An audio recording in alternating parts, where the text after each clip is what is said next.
Welcome to Confessions of a Wannabe It Girl. I'm your host, Marley Freygang, and I'm here to help you filter out all the bullshit and become the next It Girl. This podcast explores the reality of what it really takes to make it out there. As it turns out, it is way less Instagrammable than I thought it was going to be. I'm still very much a work in progress, but there's simply nothing else I'd rather be doing than chasing my dreams. So let's learn from my mistakes and work together to achieve our dreams with more confidence, clarity, and direction. Let's get after it. Well, welcome, Bianca. Thank you so much for being here. Thanks for having me. I am so excited to talk to you. You kind of have, I think, what a lot of people would think is like a dream job of working with music festivals. Can you tell us a little bit about what you do? I would also probably consider it a dream job. It's basically going to music festivals or working with DJs, and I create iPhone content on site and edit it pretty much like in real time and post it while I'm there. And so I'll get flown out to different festivals or work with one-off DJs and create content for their accounts. Wow. Okay. And this is kind of like a new thing. Like, would you say you're one of the first people in the space getting hired to do this? I would say so, just because TikTok's pretty new. Mm-hmm. So people are like, how long have you been doing this for? I'm like, oh, not that long, because TikTok hasn't been around that long. Sure. But it's fun to kind of be one of the first to enter this space, because you can pave the way for other people. There's not really a super set structure for how it goes as of right now. So it gives you a lot of creative freedom. And I'm excited to see where the future of this goes, because I really do think it's going to be a big thing for the future of festival marketing. I don't think it's going anywhere. I think if anything, like that is the type of, like, I didn't go to, I know you just worked EDC, and like I didn't go to EDC and I haven't gone in a few years. And the thing I am looking for is the official EDC TikToks.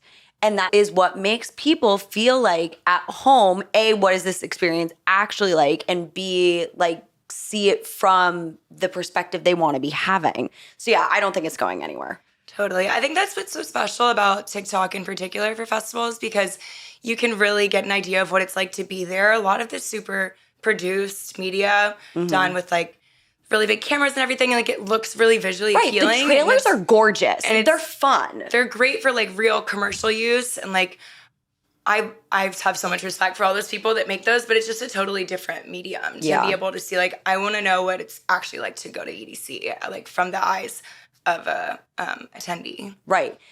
Would you call yourself an influencer? I mean, you have a social media following too. So like, what do you say you do? It's the awkward grandma question. They're like, what do you do for work? Like, how do you answer that?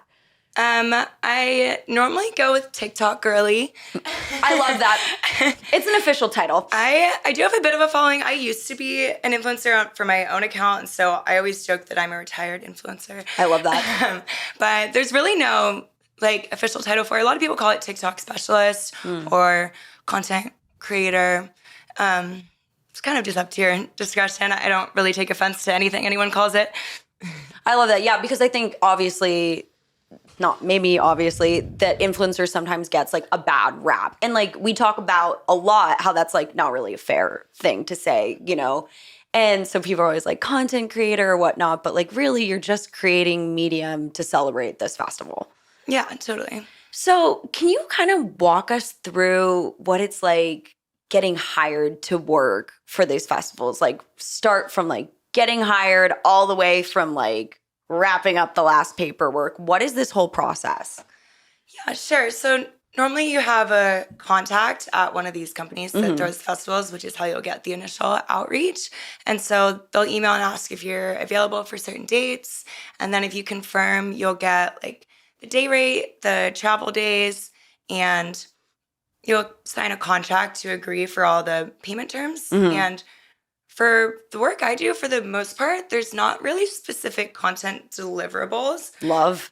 I think it's because not all videos are created equal. Like some videos will just be one take and I can film it and post it within a 10-minute span. But other ones take me like 5 hours to edit if it's a big montage or something. And so they are pretty lenient with that, which I really am grateful for. But so you pretty much commit to the travel dates and the pay rate, and then they will book a flight for you typically. So you like go back and forth on that. And then you'll show up the day. I normally show up the day of with a list of ideas, and I'll have trending audios linked to that I want. And I kind of go over it with the in-house social team. Like, this is what I have in mind for some like core ideas. But a lot of it is just thinking on your feet. And sometimes you end up throwing away all those ideas because you just come across a moment and you're like, this is what this is all about. And this is what people would want to see.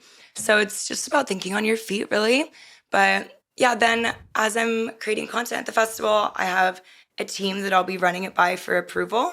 And I'll normally send like a full screen recording with like the video and the caption, cover everything, and make sure everyone's on board with it. And then it's approved, and I post it. So they'd like turn over these accounts to you too. Yeah. Do you get nervous having those like accounts on your like phone and whatnot? I feel like that would give me so much anxiety being like, there's this massive music festival and I just have this account sitting on my phone. Totally. I feel like it made me a lot more nervous in the beginning. Now, if you open my TikTok app, I have like 15 accounts I can log into from there. It's just the thing that's really screwed me over the most with that is accidentally drafting something on the wrong account. No! All the text is on there, and I normally try and do the text in TikTok because it helps for SEO. And so for the actual video editing, it's not the big of a deal, but that's like the most annoying part. But I've never posted anything on the wrong account. Knock on wood. Knock on wood.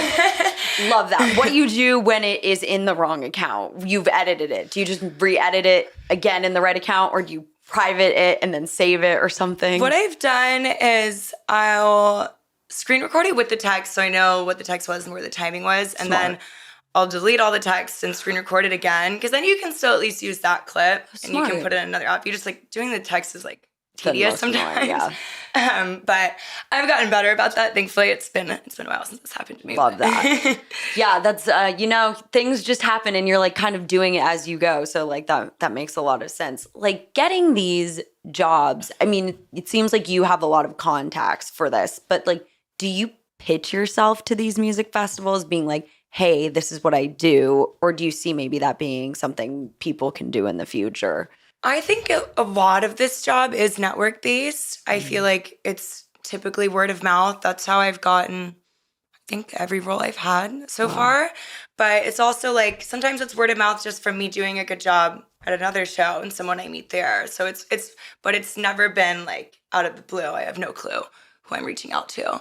And so I think the best way to get into it is to start with your own account and build that skill set. And you can try and work for local venues, and especially if you start doing work for free in the beginning just to get some experience. Like if you want to go to your local concert venue, because also the people that throw those concerts are connected with people that throw big festivals and stuff. And like, if you don't have a direct contact to someone that works in festivals, it doesn't mean you can never do this job. There's like the steps that will lead you there. I love that because I think a lot of, people who listen to this podcast are very entrepreneurial. And, they want to have what you have now, but like the steps of getting there are so important. Reaching out and making the content for free for a small venue is like a great way to start and build the skill. And I think that's something that applies to like so many dream jobs, is really working on the craft of it. Speaking of though, like what festivals have you worked with? And like, do you have any crazy stories from your time working with them? Yeah, some noteworthy ones that I've worked are like EDC, Okeechobee. I did Grizz's Space Camp Festival. Those are some of the biggest ones. What was your first one? The first one I did was Space Camp with Grizz. Wow. Which was really special. My old roommate was working for him, and so kind of brought me on as an assistant for her. And that was how I initially got connected into this whole space. And it's just been like an endless train since then. So she was just showing me the ropes. And it was for a first gig, I was like stoked.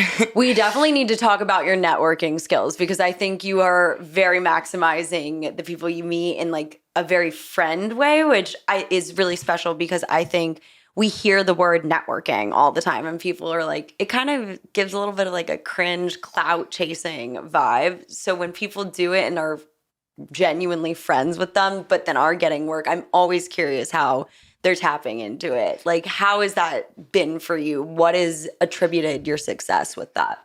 I think going into it thinking of it as networking is not going to get you very far. Because you're just thinking, like, what can I get out of this person? I mean, give or take. But sure, yeah. Yes, no, I think give or take, like, yeah. I'm establishing real, genuine friendships and connections with people at all these events. Like, I work these events and come out with 20 new friends. And some of them might help me down the line, and I might help some of them later. And it's not really what I'm focused on. I just love meeting new people and making friends. And when you actually care about people, regardless of that, that's when they'll be more willing to help you. Because it reads pretty obvious if you're coming in and you're just like, I want you to recommend me for a job. No, I think that's so important because also you can feel the needy energy of like, I need something from you versus like, I just want to be around you people are going to always want to work with those people and be around those people to begin with. So like, let's not. I think it's better to focus on what you can do for other people, and people will want to be your friend a lot more that way. Like, I feel like that's how I always make connections at festivals. Like, I look for someone needs help, even if it's someone like on a totally different team than me, if I can tell that they like understaffed or something or need help, or like the cleanup crew has so much trash. I'm like, I'll spend like 10 minutes cleaning up. Like, it's just like, I don't know if anyone's ever going to know I did that, but like, it just like being a nice person and being kind, it like will get you a lot farther than looking around for. I think that says a lot about that you're really in the right field because you're willing to help everybody in the team. It doesn't matter like what, if it's cleanup crew or like, or whatever, like you want to be part of the team. And I think that shows you're in the right field too. You know a lot that is like going on backstage and behind the scenes of music festivals. Like, what are some of the things we don't normally see as like concert goers that are like, you know, we're curious to hear about, or like maybe not as glamorous as we think too? I think one of the things that I really realized when doing this job, because I've been a festival person since I was like 15, so it's been a long time coming for me to be doing this, but just the amount of work that really goes into planning all these festivals and executing them. Like at EDC, people are staying up till 8 a.m. working on a daily basis. Like the media center will be full at 8 a.m. And there's like from the lighting crew to the, you know, even like the cleanup crew and the catering, they seem like lower tier, but that's like the foundation of the whole thing. Like without them, nothing's gonna happen. People are gonna like literally not be okay. And I think that once you develop that recognition for it, you really just can see the whole vision much more. And like there's thousands of people part of this process. And as an attendee, sometimes you can just be like, I want to go see, you know, my favorite DJ. And you're not really like taking in the details. But when you're seeing it as the stage is being built, like every last detail is going up and you can see them on like the computers planning out all the lights, every last like technical detail, it like just really opened my eyes to how insane these festivals actually are. Oh, I so agree with that because a huge reason I started this podcast is a lot about how we think everything is so glamorous and like also things that are very cool and entertainment and highlighted just kind of like appear. And it's like, no, that was hours and hours of planning, hours and hours of construction, setup, technical direction, sound checks. Then like you've got the costume, the effects, and then the media team who have plans. Like it is just so much more brain power to be in entertainment as a whole than like we see it growing up. Like you think these things literally are just there. It's wild. So like you obviously know a lot about festivals and whatnot, you know, what are some of those like insider tips and tricks we're like always looking for? Like, do you have any tips about safety or like getting to know the people in space? Do you have like a pre-music festival ritual? Like now I'm doing this thing where I always make a playlist of at least one song of everybody that's playing. Do you have any like things like that? I think a big thing for safety that I have learned over the years is, as an attendee with the crew you're going with, always establish an emergency meeting spot, like right when you walk in, something that you know you'll be able to find, because pickpocketing is a very real issue, unfortunately, and people get their phones stolen all the time. And one thing I actually decided that I'm going to start doing as well is writing like one of my friend's phone numbers down on a piece of paper and putting it in my pocket because I have gotten my phone stolen at countless festivals. When, like as a goer or when you're as working? As a goer. Thankfully when I'm working, it's like, this is my whole job. So I'm a little like literally put it in a brace. It's like, even at Coachella this year as an attendee, I had my phone in a necklace case and someone popped it out of the case and left the empty case dangling around my neck. And then I don't have anyone's contact and I don't have the address where we're staying. So I think as like a very base level, have like some way to find the people that you came with. It's so simple. But I've also had my phone stolen at Coachella. My boyfriend's had his phone. My fiance has had his phone stolen at Coachella. Like, it's such a real thing. And you literally just need at least one phone number written down. And hopefully you both didn't get your phone stolen. Oh, God. Yeah, picking a meetup spot and writing a phone number down. Like, do you remember the first time you went to a festival and, like, it was really, like, a moment for you, and like you'll always remember that song, maybe like a certain set? Like, we love to hear the stories of how this journey of becoming this content creator, influencer for these music festivals, like where did that love really start? I can remember when I was a sophomore in college, I was super obsessed with this certain DJ and I like really wanted to go see him perform at Red Rocks, and so I spent literally every dollar I had as a 19-year-old to go, like, fly out there, get a hotel, get the ticket, everything. And I remember, like, just being so stoked, like, so happy and having this feeling of, like, I love electronic music. I love this environment. I love the people that I meet through this. And it really was such a full circle moment because now I've worked with that artist lots of times. That's wild. And I like, just think back if like 19-year-old me could see that. It's like, I used to attend the same festivals. I'm now working. It's all like, there's so many moments because they're looping back into each other. It's hard to pinpoint one, but I feel like that Red Rock show is definitely a big one. A big turning point. I love that. Are you involved in any of like the online communities of, I mean, obviously TikTok. I know there's like big Reddit forums for festivals and stuff too. Like, what would you say to somebody who's like looking to get into the festival world and like wants to look to an online forum? Like, where do you look? What are you looking for? I'll be honest, I'm not really involved in that. That's totally fine. No problem. I do have a question about you. It's a TikTok that you actually made on your TikTok. You were at Coachella this year and you had a TikTok literally blow the fuck up because you're watching Louis the Child perform and it's completely empty.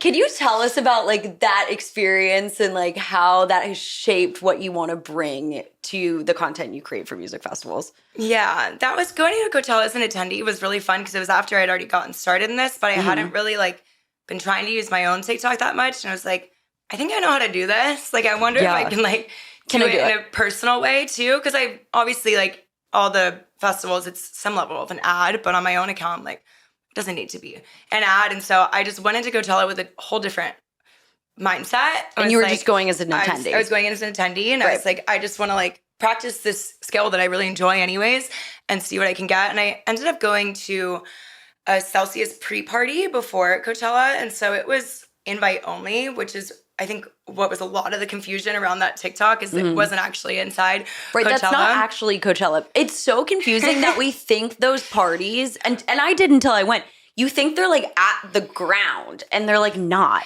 Yeah, no, it was walking distance. It was like 10-minute walk away. But basically that pre-party was only really influencers were invited, and there was a ton of really fun photo ops and things. Like, I'm not throwing any shade to them. I used to do this too as my job. Like, everyone there is focused on getting content of themselves because that's how they make their money. And so I think that no one was paying that much attention to the music that was going on, which was initially, I think, the point of that event. Right. And so there was a stage where artists were performing, and I think in the beginning it was smaller artists. And so people were like, I don't really care. Right. And just didn't walk back over. But then we walked up, I was like, that's Robbie. Like, I know. Like, what's happening? Like, Louis the Child.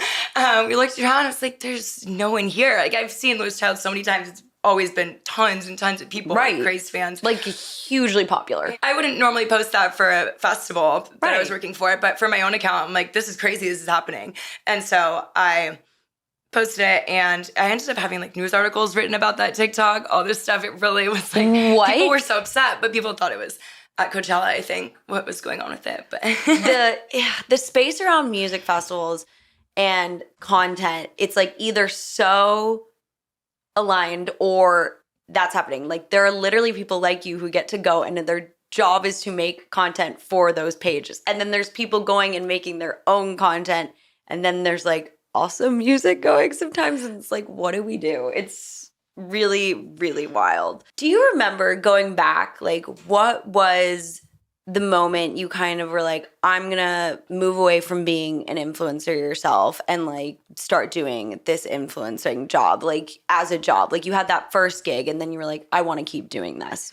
So there's been a bit of an interim. I have a full-time job for an advertising agency. So this is also makes sense. This is really just my side hustle right now, but it's definitely building very quickly. And so we'll see where it winds up taking me. But I was doing the influencer work and I was not that excited about making content for myself anymore. I feel like I was really speaking about a lot of mental health and mindset things, like positivity, and I was getting kind of redundant. I was like, I feel like I said what I had to say on this topic, at least at this point in time. And so I went the corporate route and I really missed that creative side of myself and continued to grow as a person and had more things to say.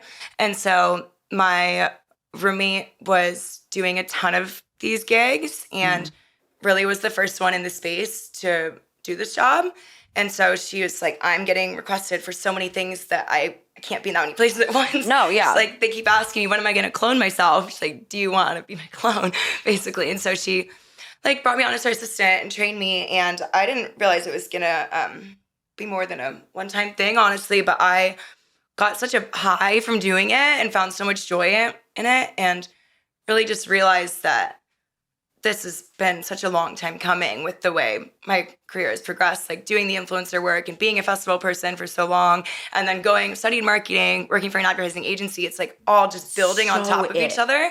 And now this is like, I'm getting to do everything I love all at the same time. I love that. Yeah, I think that's a super important thing. And I think so many people want to be in that position. They want to have all their skills and loves and interests kind of like combined. Do you think there's anything you did in knowing all these spaces that helped you get to this point? You know, everyone's like, how did you get that job? And it's like a little bit of like, well, I had this and I had that and I knew the right people. But what do you think has continually helped you get the work? Being an enjoyable person to work with has a lot more value than people realize. Like if you're an enjoyable person to work with and you're receptive to people's feedback, and that was a big thing. I would just put my ego aside and maybe I'll make a video and someone will tell me they hate it. I'm not going to argue. I'm like, you know more than I do for sure. And I think just being really cooperative and willing to take direction, and like I was saying earlier, just establishing genuine connections with the people that you work with, regardless if you never see them again or not. Like you just never know. You never know who's calling. And so you always want to leave the best impression on everyone. I want to talk a little bit about like being a music lover in this space. Like, would you consider yourself very much like a music lover of this kind of music? Yeah, definitely. And like, what would you say if somebody was like, oh, I want to make content for this festival, but I don't like that kind of music? Like to me, it's a pet peeve of mine. If you are not in the craft, if you're not into that space, like I don't think maybe and it happens. It's just like, then the connection is off for me. Totally. I think like as a core, you can't create anything engaging if you don't understand the mindset of the viewer. There's a very specific like set of jokes and references and current events that are pertaining to it. And if you, especially with TikTok is so with that. Right. Like I speak in TikTok brain. Yeah. And if you can speak in TikTok brain to the TikTok consumers, they're going to be way more excited about it than like Instagram and TikTok are so different in that sense. There's just like a whole different lingo. And it's like, I feel like TikTok is more of like, you're on FaceTime with someone kind of. And if you don't have any background knowledge on it, I think it's very evident throughout throughout your content. People just won't, like, if you don't know what they want to be seeing, then you don't know how to create what they want to see either. Right. And I think you really have to know the music too. Like, you have to know the space, and you have to have been involved or wanting to be involved in that craft. Like, I'm an actor, and one of the big pet peeves that personally drives me up a wall, and I know other people have opinions about this, is like when an actor tells me they don't watch TV, and I'm like, well, then what are you basing where you want to go off of? Like, what you want to do, where this world is going, if you don't know the current pulse of it. That's so interesting. It's very weird. And so, like, I'm just like, I don't want this job, which I think some people would love and dream of having, because they care about the space and they care about social media, to like be in that area. Like, it's just like a very bizarre thing to me. Yeah, I think I have a good eye for it because I've been an attendee to so many festivals. Like, if I'm trying to scope out if I would want to go to a festival, I always go to their TikTok. Me too. And I'm like, I want to see what it's like to be physically there. Like, could I take the same video on my iPhone? What are people wearing? Like, I don't have a drone, Right. It's like, let me just pull out my drone. I love the drones. They get amazing shots, but it's like such a different POV to speak in TikTok. TikTok? You just really need to be part of the whole community. I totally agree. And I even look at like their Instagram and their TikTok to just see what people are wearing. I'm like, what's the style? What's I love the doing the aesthetic? fashion Me videos. Yeah. too. I'm like, that is what tells me, A, what's the temperature like? And B, kind of, I think that's the biggest giveaway of what the tone is of the festival. It's like, I'm like, okay, I get it now from people's outfits. This is a dream job that so many people would want. Looking back, what do you think you would say to your younger self about getting here? What would you do differently? What would you do the same? Differently, I would definitely have started posting on social media more on my own accounts right off the get-go. And I think a big part of that is also letting go of my ego a lot sooner, because I do finally feel like I've reached that point now with it. But it's hard, especially in the beginning. It's like difficult to start anything new. And there was a long time where I was like interested in content creation, but that initial stage of it is scary, even though it doesn't really need to be. Because the only people that would make fun of you are people who want to be doing it below you. Anyone that's succeeded in that field would never make fun of you for talking to your camera on a TikTok. They're like, I did that too. If you get 200 views, like, think about 200 people in a room watching it. That's a lot of people. Yeah, I know. We get so lost by numbers these days. Totally. And so I think I would definitely just let go of my ego a lot sooner and build that skill set earlier. And what about, is there anything you would do the same? The same, I would value genuine connections with people more than really anything else in my life, because I had no clue I would wind up in this job.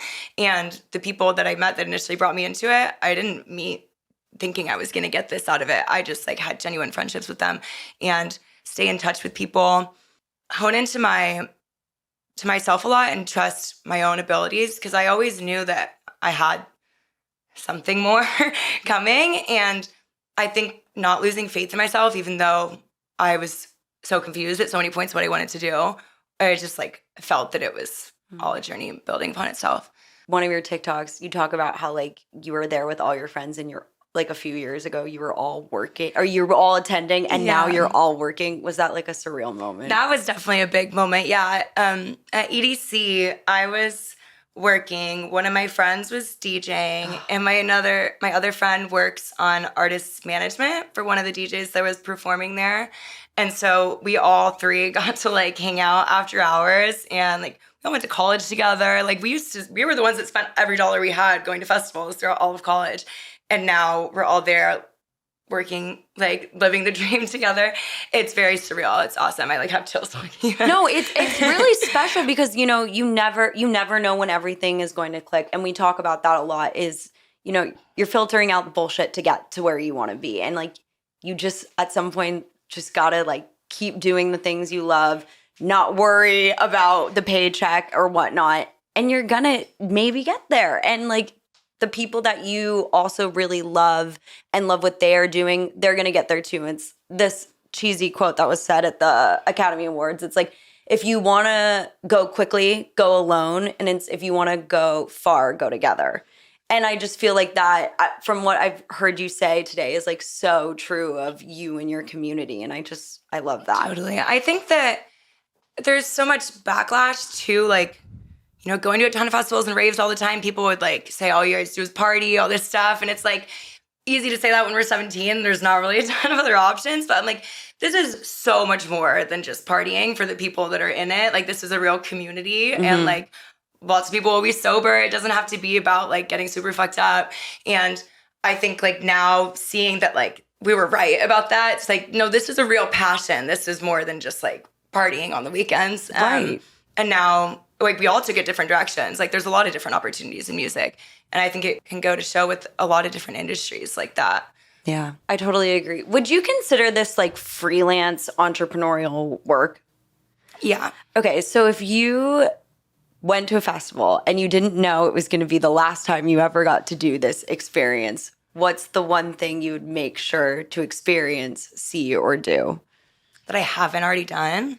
Ooh, or you haven't, you just have to do it one more time. Or both. We'll take both. Okay. I think for have done, I think the first time I did this was really just like so mind-blowing to me. Being in the DJ booth on stage with the DJ, looking out at that crowd, everyone yelling, if they're singing all the words, like putting their phone flashlights up, like I'll obviously be there filming, but at the same time, I'm like, holy shit, I can't believe this it's emotional. Happening. And like nothing I can even explain. I never like have seen that POV before, and I mean maybe other people have, but to me it was crazy, especially with the really big crowds and seeing the real genuine connection that some of these artists have with their fans. Like I have seen meetups where 20 different people cried over meeting an artist. Like people are like, you saved my life. I heard the words, you saved my life, come out of like 10 people's mouths. Like just such like touching moments where it really, again, comes back to like, it's so much more than just partying and raving. It's like, this is like a real person these people look up to, and they've taught them a lot of things. And it just gives it a whole new meaning. Bianca, thank you so much for like giving us all this insight, and also like kind of reminding us why it's important to like fall in love with music. I can't wait for people to hear this. Can you tell everybody where they can find you? All your platforms, all the things. Sure. I am on TikTok and Instagram. My username is itsbcat, so like ITS Bcat. And those are pretty much the main platforms I'm active on. We love it. Well, thank you so much again for taking the time. Thanks for having me. Guys, thank you so much for listening to Confessions of a Wannabe It Girl. If you like this episode, please let us know by rating and subscribing to the show on Apple Podcasts. You can also find us on YouTube. And thank you so much, Bianca, for coming on the show. Guys, thank you so much for listening. As always, we'll see you next Tuesday.